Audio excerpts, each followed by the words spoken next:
Cream আপা যে বর্তমানে একটা বিষয় নিয়ে খুব আলোচনায় আসছে যে তার বাচ্চাদেরকে সে নির্যাতন করে। তো যারা এই অভিযোগটা নিয়ে আসছেন তাদের উদ্দেশ্যে আমার ছোট একটা কথা থাকবে। আসলে যারা সত্যিকারের নির্যাতন করে তারা কখনো লোক দেখিয়ে নির্যাতন করেন। আর বিশেষ করে ক্রিম আপা উনি এই যে একটা জোকার, মানে সোশ্যাল মিডিয়া একটা জোকার সেজে থাকে।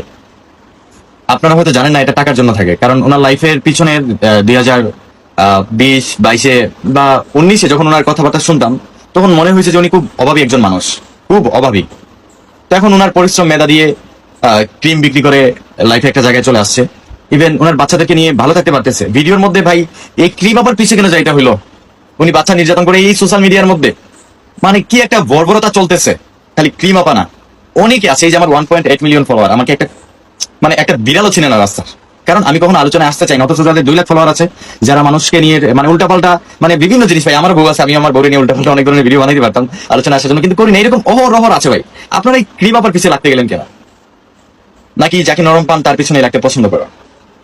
সোশ্যাল মিডিয়া যেহেতু আপনারা এরকম আন্দোলন করতেছেন বা প্রতিবাদ করতেছেন যে মানে বাচ্চাকে নির্যাতন করছে, ভিডিও একটা কথা মনে রাখবেন ভাই, যে নির্যাতন করে সে কখনো মানে লোক দেখায় নির্যাতন করে না। ওই যে কিছুদিন আগে দেখলাম একটা বাচ্চাকে তার বাপ মায়ের একবারে পিট মিট লাল করে লাইছে, 2টা বাচ্চাকে মারছে, এমন ভাবে মনে করেন নিজের বাচ্চাকে কেউ মারে না।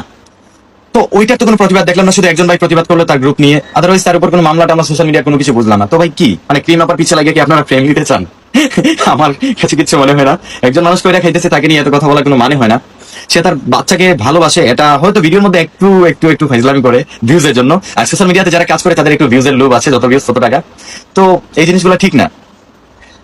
দেখেন সোশ্যাল মিডিয়াতে মানুষের বউ নিয়ে অনেক কিছু করতেছে ভাই, অনেক কিছু একবারে কি বলবো, নষ্টামির সীমা ছাড়িয়ে যাচ্ছে, যেগুলো থেকে বর্তমানে মানুষ শিখতেছে, অনেক বাজে বাজে জিনিস শিখতেছে। তো ওইগুলো নিয়ে কথা বলেন, এইগুলো নিয়ে কাজ করেন, তাতে করে সাধারণ মানুষের দোয়া পাবেন। ঠিক আছে?